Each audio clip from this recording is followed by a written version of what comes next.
TitleMatchNetwork.com. Now, when you first went in WCW, one of your first programs was with Ric Flair.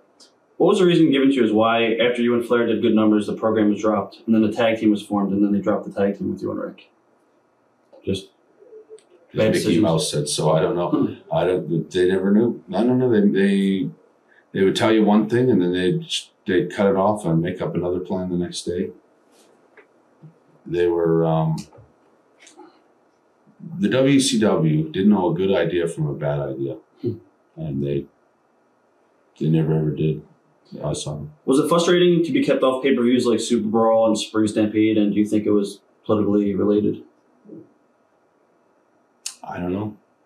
I know a lot of wrestlers that'll tell you that Hogan sabotaged my career, everyone else's career, had everything to do with, and it might be plausible, but I never ever saw Hulk Hogan ever directly interfere in my matches or seem to have any say or control in anything I was doing. If he did, he was certainly all behind the scenes. Right. I don't know if it was guys like Kevin Sullivan or Kevin Nash. I mean, you could sit there and wonder and point fingers and really drive if it really bothered you that much. I guess it didn't bother me that much, but I did shake my head and go, I wonder why they sure don't know what they're doing. Right.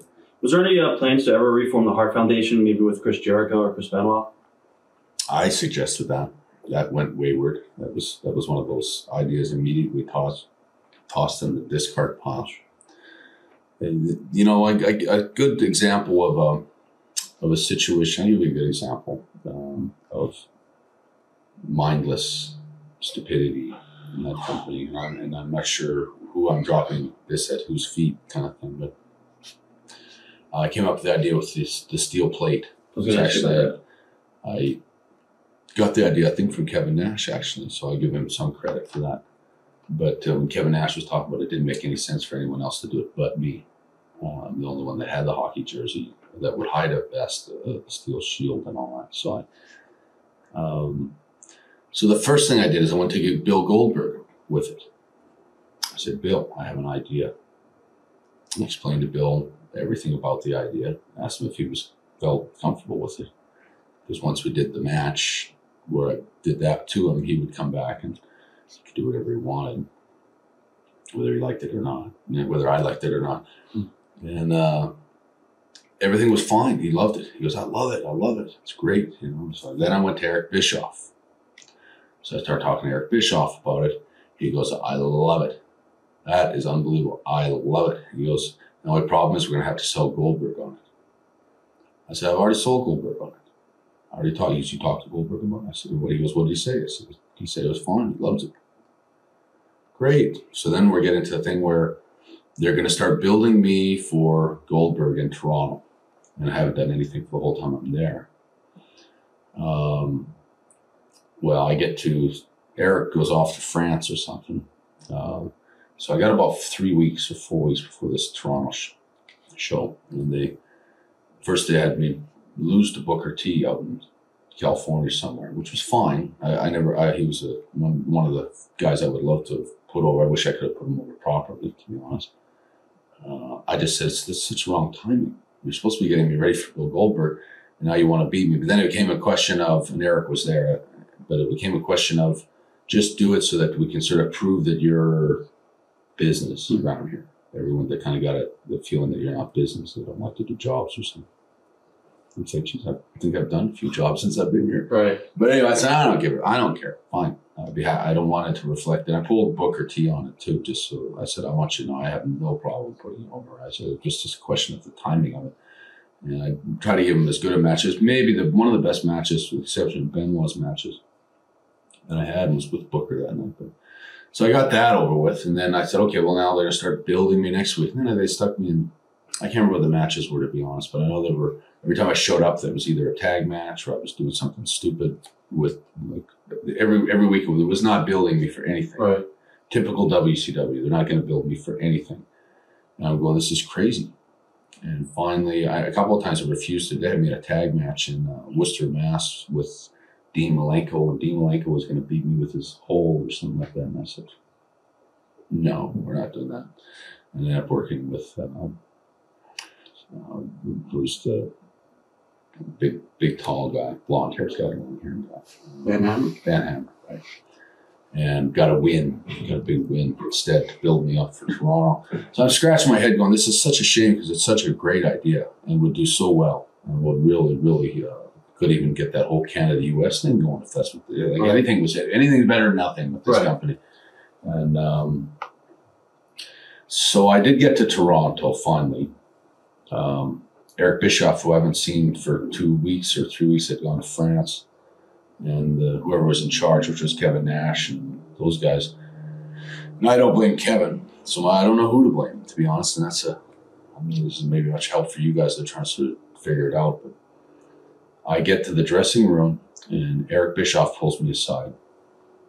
And I've always been dumbfounded by the stupidity here. He goes, I got a couple ideas. I'm just going to run them by you. You go out. This is about 2:30 in the afternoon. You should go outside, get on the mic, and you can start telling all the Canadian fans that where the hell have they been? They haven't done anything for you lately, and then you cut this whole promo just tear into the Canadian fans. Tell them about what piece of shit they are, kind of thing.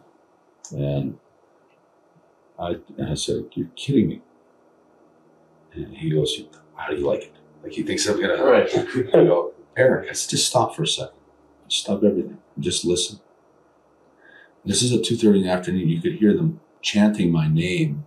I don't know how many, maybe 10,000 people outside the building chanting my name. And which was really moving. But I mean, you could hear it in the dressing room. It was no exaggeration. I said, you're crazy. I would never do it. I will never do it. I will not flat out refuse to do it. And then he goes almost like he goes, well, Hogan's got an idea. Tell me how you like this. Right. And he goes, you do the thing with Goldberg. He spears you. You roll over. You take the jersey off. You throw the jersey down. Goldberg's out.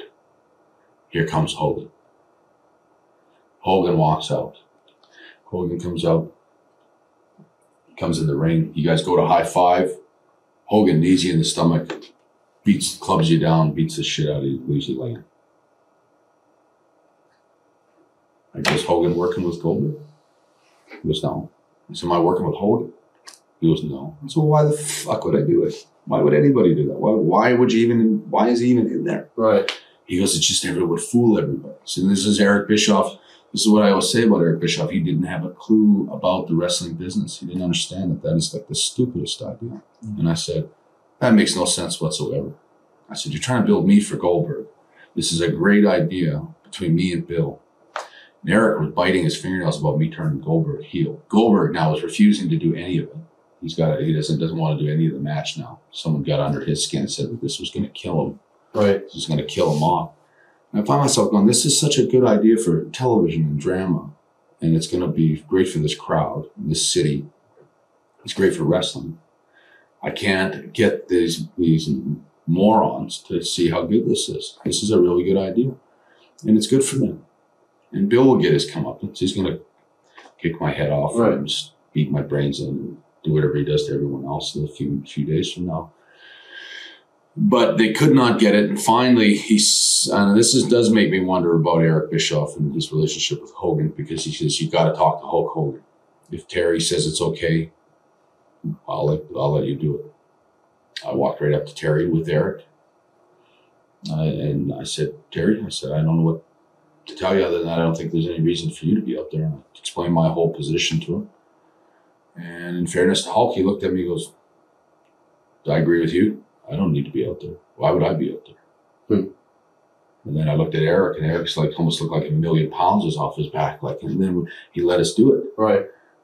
Then I went and talked to Goldberg, who was still pacing around like a Brahma bull up and down the halls like somebody was trying to, and then he finally consented that he would kind of do it and kind of calmed himself and kind of I think poor Bill had a lot of guys pulling him a lot of different directions. And I understand how confused he was, because he was he moved from right from out of nowhere to this huge position. Bill's problem, I guess, and maybe it's fair to say that he didn't know who to trust. But even that, I went out. I didn't want to. I knew what would work for me, and I knew what would work for the angle. And then I wore that Hitman jersey, and I wore Toronto Maple Leaf jersey underneath. Right. If they had seen me wear that Toronto Maple Leaf jersey, they would have gone nuts. They would have Eric Bischoff. And when I did go out there, I just started getting warmed up in my interview. I think for the very first time since I've been in the WCW, I was having a really good interview.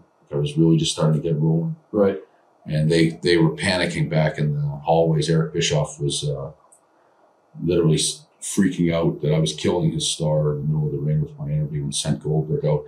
He sent him out about 45 seconds early, which was, I still got everything I needed done. But it just bothered me that they were so...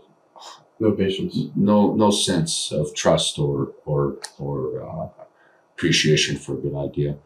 And it turned out to be, then Eric called me a few days later, and it was like everyone was now taking credit for the great idea. What a great idea. And so Eric was very confusing sometimes, and I think he just never had a clue about the wrestling business.